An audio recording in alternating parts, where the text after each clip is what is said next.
Hey, Nate, when I do start this in a minute, will you just check the audio from your side, maybe, when you get a chance? I'm about to go live in just a sec.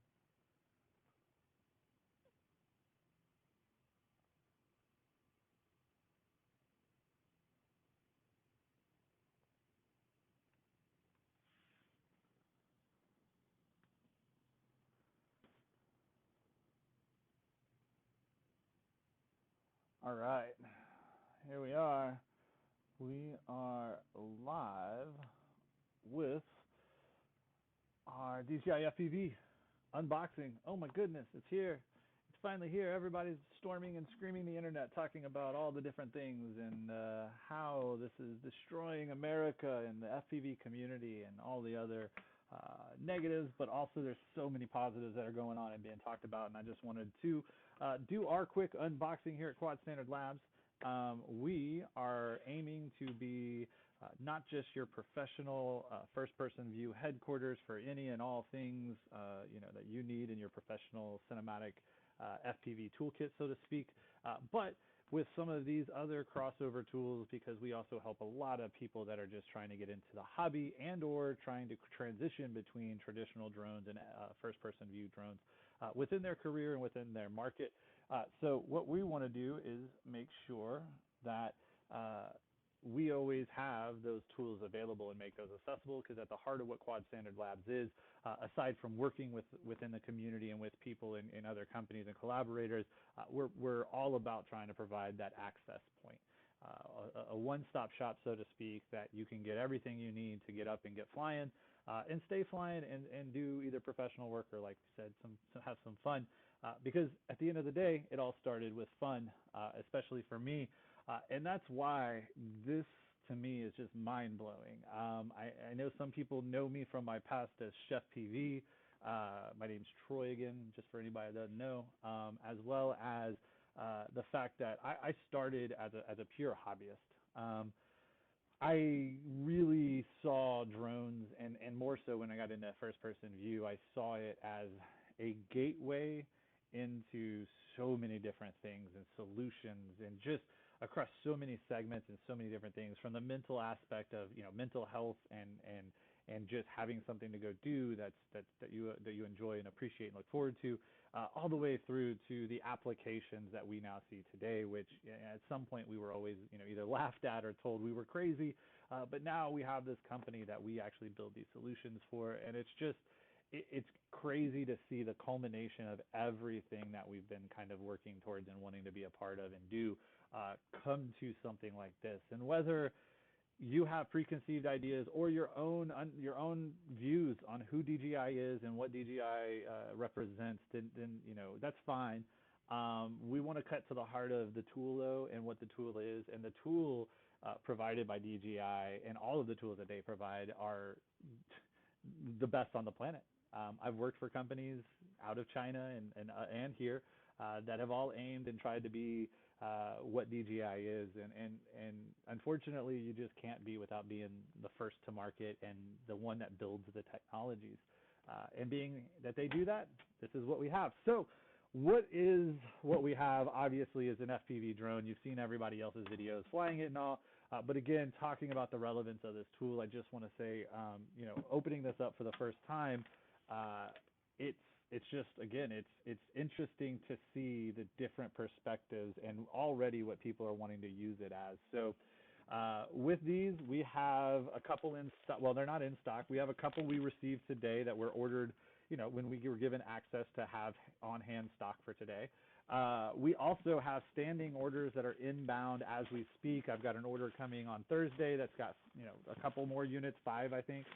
And then we've got 10 or 20 more units coming over the next 5 days. We are going to be constantly restocking and getting more of the kits in. If there's ever a time we don't have them, they will be on the way. We have a pretty good handle on supply chain, and we stay pretty well above the curve on when people are coming in and out of stock with stuff. So, yeah, we just unwrapped that. We do have the Fpv Combo. We do have Fly More kits. So the Fly More kit is 2 batteries that are $159 each themselves, and a charging hub that charges all 3 batteries at once. That is actually a great deal for 2 batteries and an additional charger. There's really no reason to buy the individual spare batteries at $159 a piece, but we will have a small stock of just individual batteries as well. Me myself, I couldn't see why I wouldn't just continually buy more and more Fly More kits and just have chargers like railed out, right? That's me. We've also got parts like the props. We have spare parts already. We have a bunch of these. We also have other spare parts that'll be trailing in. We have gimbal spare parts that we'll be able to get that we're going to do repairs for. We'll have the legs or the feet. As far as other items, we're still waiting to hear from our vendor and our distributor, as well as DJI, about all the other pieces that are going to be replaceable. But we already do provide you guys an option to send this thing in and have it looked at by us and fixed. We do know DJI Care is available, and you'll be able to add that when you update it. However, DJI Care means you send it off and you just wait. At least with us, the Quad Standard Labs refresh program that we do, we take things in and we turn things around. There's no reason to wait unless we need the parts. So that being said, our plan and our goal is, broken gimbal stuff that we know we can get. You're gonna basically have that. You're gonna have that ability through us. I just heard the volume might be a little bit low. Sorry about that. I'm going to bump my volume up. I can see now it is. All right, there we go. Is that a little bit better, guys? Sorry about the audio there. But like I said, the repairs that could be done to this, we do plan on doing in-house. And it'll be basically $99. Send it into us. We'll take a look at it. We'll give you credit towards the repairs, and then we'll also ship it back if you just want it shipped back to you as you sent it. So again, we have a plan for supporting you guys on this. So please, if you want one and you're patient and you want to, just buy it from us and have that Quad Standard kind of package available to you and that service, let us know. But here we go. We are going to open the box because my audio, I think, is better now. So. Oh.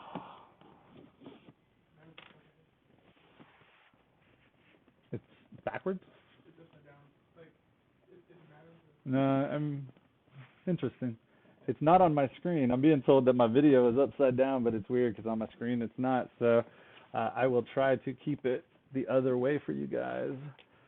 Sorry for these technical issues. We got these in and we were so quick to try to get everything going. All right. Let's see. Do we have it now? Do we have it now? Oh, there's more plastic. Man, this thing is sealed. You get an open box. All right. Not you. This is ours. All right. Wow. iMovie and Final Cut Pro X works with. That's what everybody's talking about with the RAW and all the actual recording codec is supposedly going to be pretty decent. Wow. All right. So there we have it. It's in there. Yeah. Wow. Pretty crazy. Goggles are goggles. We've unboxed plenty of those. Wow. I am already a little giddy like a schoolgirl. I'll be honest, I have not watched any unboxings yet or anything. I have watched Bardwell. But Bardwell, I watched his video about the drone. We did not watch any unboxing videos of anybody's yet. Just not my style, and I like to get my own impressions. All right. So, wow. Okay. Oh my goodness. I'm going to say wow so many times. Take a look. Dude. I mean, I don't care who you are, what you think of DJI. I don't care. And I know there's lots of jokes about what this thing looks like, but if you hold this and wow. It's like legit, like it's pretty legit, like design-wise, what you'd want. Like, I mean, I've seen this from a lot of different angles and pictures, but it just doesn't do it justice. Like, you still can't, you can't see the angle of attack on these. Like, they actually are aerodynamic. I mean, so many things that we've talked about in like pods and like how to design racers, and we have all these people talking about how horrible this design is, but like in person, it's kind of spot on. I mean, it's a pod. The battery is literally slid in the bottom, and like it's, again, like if I'm flying like this, it's, I mean, it's how it's supposed to, like, is that not how you would design a drone if you were like, hey, I have every dollar on the planet and I want to like design like the coolest and the most balanced, efficient, well, I don't understand why people think this is ugly. It's like one of the coolest. I mean, it's like you took just the part about the Inspire that was cool to look at, and you just like put some motors on it, and then like made it look even cooler. Wow. Oh my gosh, this is really crazy, blowing me away. So, something interesting about this too is it's got a gimbal protector, and I haven't really seen anybody with the gimbal protector on it. And I could assume that maybe, you know, obviously it's smoked color, and it's a lock. Okay. Well, that's interesting. Will they make a gimbal cover though? Like will there be one that doesn't lock it, that actually maybe allows it to still free float, and it would be clear instead of smoked, and then it would maybe basically be a lot more water resistant, right? So I don't know. That's just crazy. So yeah, so there's that. The gimbal cover comes off, and then we've got our little camera on the single axis gimbal, which is also dampened. So it's a dampened gimbal setup, which makes sense. This part over here is like a cover that kind of keeps this side from being banged on. That's interesting. I wonder why they didn't kind of put those same covers on the other side. You would think that having, I mean, is mine missing it maybe?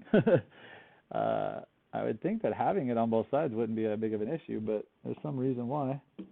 You got your obstacle avoidance in the front, which so far we know in most modes it's not actually obstacle avoidance, it's like collision warning, like obstacle warning is, I guess, is what it really more is. The reality is we know that they could probably implement with firmware the ability for a mode to definitely have full-on obstacle avoidance at least. But the idea, I mean, and I'm sure, you know, because people have talked about this online, like Bardwell's video, for instance, when he talked about it, my first reaction was, well, like, that makes sense. Like, you wouldn't want AI trying to predict when to stop the drone, right? I mean, especially trying to fly FPV, that could be really dangerous and hairy, and I mean, it's just not what you would want. So I could understand definitely why obstacle avoidance is not really a thing. But also in the regular, like the other modes, like the, you know, what is it, like N mode or whatever, S mode, I could see at some point them having that ability, because you may want to not be able to run into stuff. So like flying indoors with prop guards, which there are prop guards coming.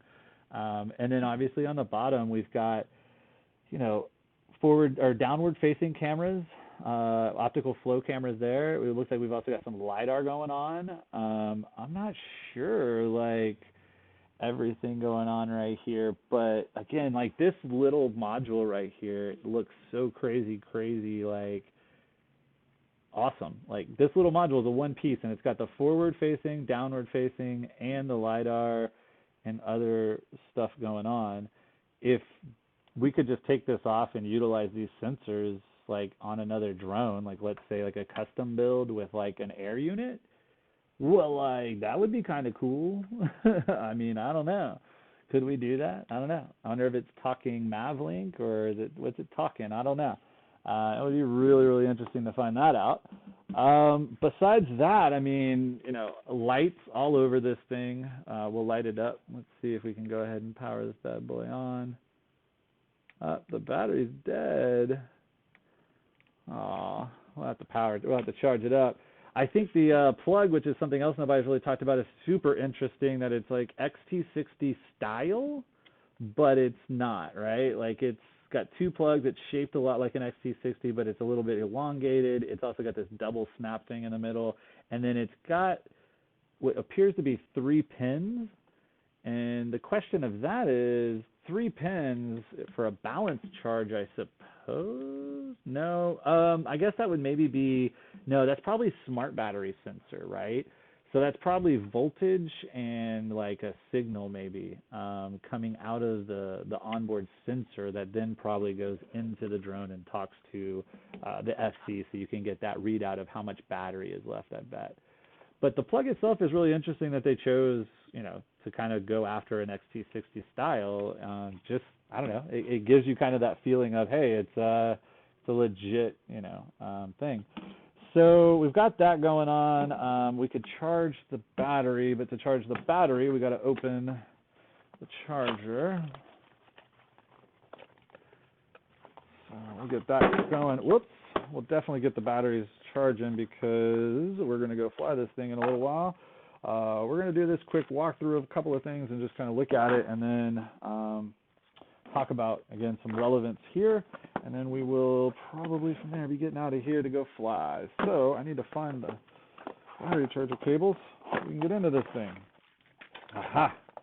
Found them. Cables, cables, cables. There's the yellow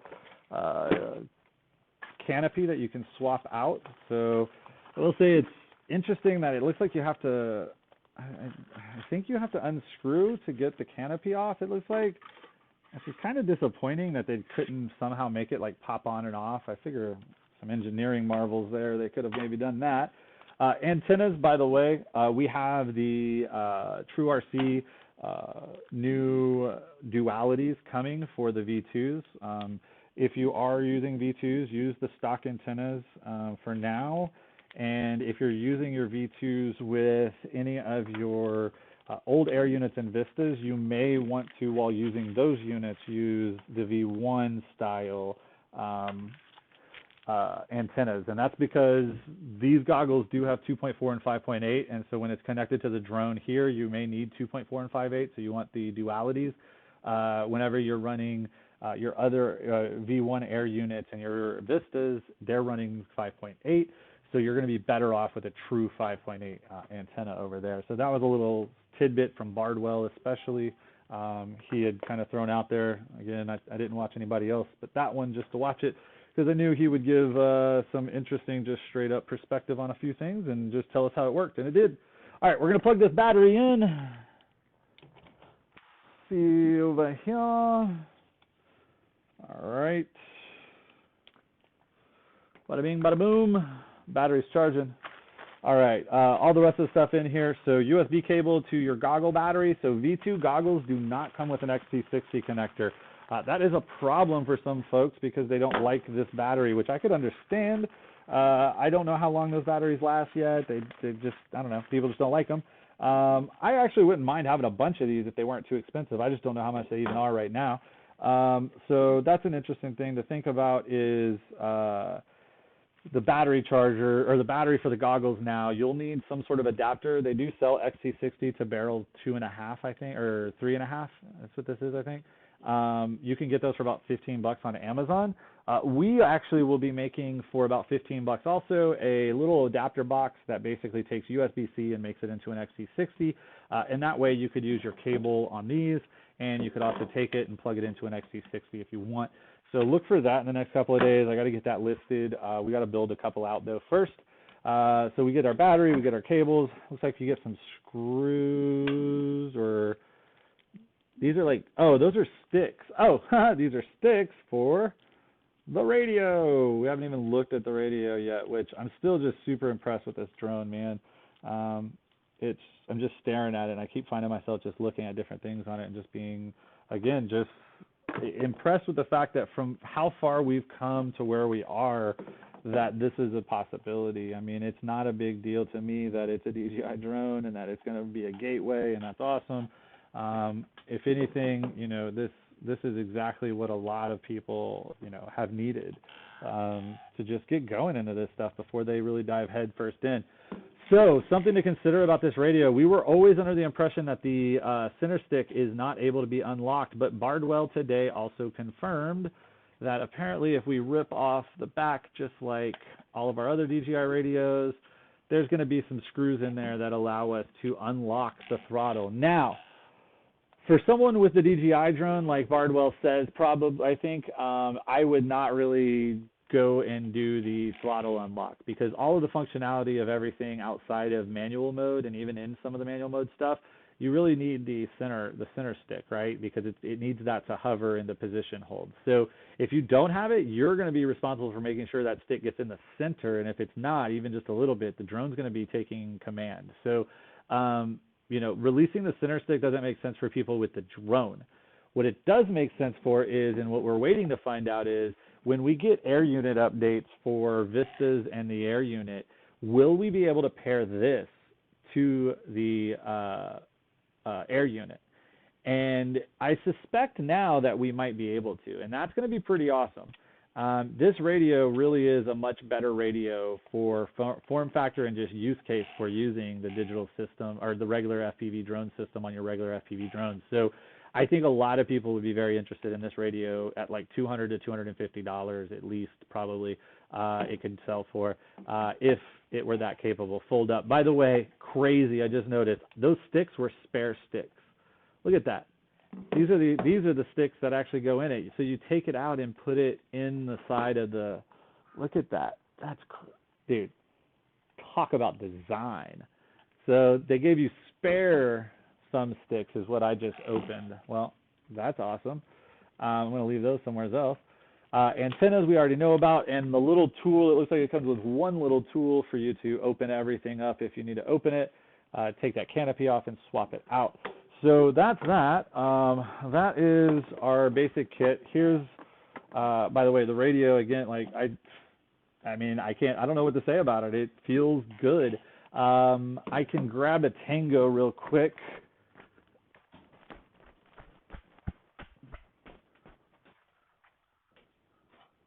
Where's the Tango?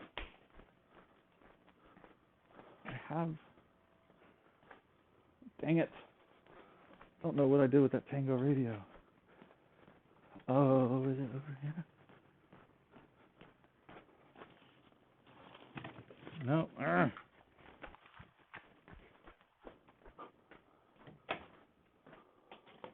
There it is. Boom. All right, so got a Tango right next to it now. A lot of people are comparing these two radios together and saying that maybe DJI stole their idea. Look, gamepad style controllers have been the hotness since before Tango, right? I mean, everybody's always wanted one. That's why Tango exists, the original one. They're not the same. Yes, about the same size, but they're not the exact same shape. Sure, the T antenna, okay, but that's foldable and it just makes sense. I mean, sure, it's got some cues, but I like the buttons on the DJI. I hate the push buttons on the Tango. The build quality just above and beyond on the DJI, just is. Yeah, I mean, I could see the comparisons, but again, like, okay, everybody wants a game style controller. All the Mavic stuff is basically foldable and very small like this. It just makes sense. So, yeah, radio looks pretty cool. So that's that. And then it comes with some props in these boxes. It looks like it comes with two sets of props. Props are actually about $15 a set. A set, though, I thought was only 2 props, but it actually is all 4. So we're going to definitely have to change that on the website. It was tough to find out, but that's good. So it's $15 for a full set, not $30. So that's awesome. So anyways, we've got our props. It looks like it's easy to recognize what goes based off of their color tips. Oh, okay. Wait, no. No, that's not the case. Hold on. I'm so confused. So we got those. All right. Interesting. So, oh, aha. Now I see it. I was looking at the red on the tips. It's not the tips you're looking at. It's the center section that has the red. So if it's red on the motor, it gets red. If it's red on the motor, it gets red. There we go. And there we go. So what's also interesting, so you push them in, they're kind of like popo snap-ins, but then you turn the motor bell and let up. So you push down, you turn the motor bell, and they lock. All right. Oh, there's that one. And, yep, oh, there we go. So props are on it, and now it is ready to go fly, technically, if I had a battery in it. Man, that is pretty darn cool. I don't know about you folks, man, but that is really, really sweet. So, yeah, where we're at now with digital FPV is you can literally buy out of the box something that you can learn to fly and go from basically zero FPV experience to you should be ready to fly a full-on FPV manually, custom build after kind of going through the process with this. At least as far as what I've seen through the Bardwell video, the different modes and the way that you can unlock different things and then start progressing through the modes. Yes, people will crash them. Yes, they're going to end up broken, but man, everything does. And, for everything that people are saying about breaking, I mean, I'm sorry, you're going to have to I'm trying to flex this frame. I can flex carbon more than I can flex this. I can't flex these arms. I'm literally trying to flex them. I just don't see an issue necessarily. Yes, if you're going to hit something hard and it's going to fall hard, like again, yes, but I don't think that your intention with this should be to go fly, crazy proximity stuff and diving through trees like you would with a proper tool to do that, right? I think this is, let's go, you could dive a building probably with it. You could, you could go fly in all kinds of environments with it. It's got prop guards that you can get for it that we're going to have soon. And, from the prop guards, you'll be able to fly indoors with it. So really it's more about like the immersive experience of the pilot now being able to create from that immersion. And it's also more now about, if we have more creators creating that immersive experience, the experience of the audience. And if you just think about those two things and what those two things mean for like the forward movement of like taking first person view on drones, which first person view is not limited to drones, but first person view drones, and creating those perspectives and textured feelings within the shot, like that's the importance of why this matters. Like this matters because, not because you need to go rip through a bando or a branch, some tree branches, and like, go race your friends in the woods, like the videos that got us all started. Yes, you might be able to do that with the right skills and risk. You might get that reward and not come out unscathed. But that again is, I don't think the intention here. I think the intention here is easy to fly, learn to fly anything. So now you can not just learn how to fly a drone, but you should be excited that somebody can learn how to not just fly the drone, but then expand their skill sets into a manual flown drone. And that's just awesome. Lastly, the other crazy thing that I think this brings forward is I would not suspect DJI to stop here. I would suspect that these DJI goggles, D2s, will now be compatible with any future drone that DJI builds. I could be wrong with that. It's 100% speculation, right? But why would they do this and not start adding low latency immersive experiences to the same tool sets that the bigger drones they build provide, right? So I just don't see that not being a thing. So if you're worried about, FPV and DJI and them ruining your hobby, I'm sorry. It's been ruined for a while. First person view didn't start with little DIY drones. First person view drones started with all of these drones that we fly. We stare at a screen, we look through the camera, and we fly it by the camera. Low latency FPV was perfected with analog, and then now we're seeing the digital fruition of those returns. So thanks to everybody that watched. More so, thank you to everybody in the community and in the market and industry and DJI. I don't care what you say, man. You got to love them or hate them at some times. And today, we're pretty much in love with them for this. We couldn't have asked for much more again, man. Look at that. I mean, it's a D-quad obsession right there, right? Like that's, come on. Mixed with a Hornet. Remember the Hornet? Like, remember the Hornet? Come on, man. They took everything we know in what and put it into something, and it's just legit. So, here we go.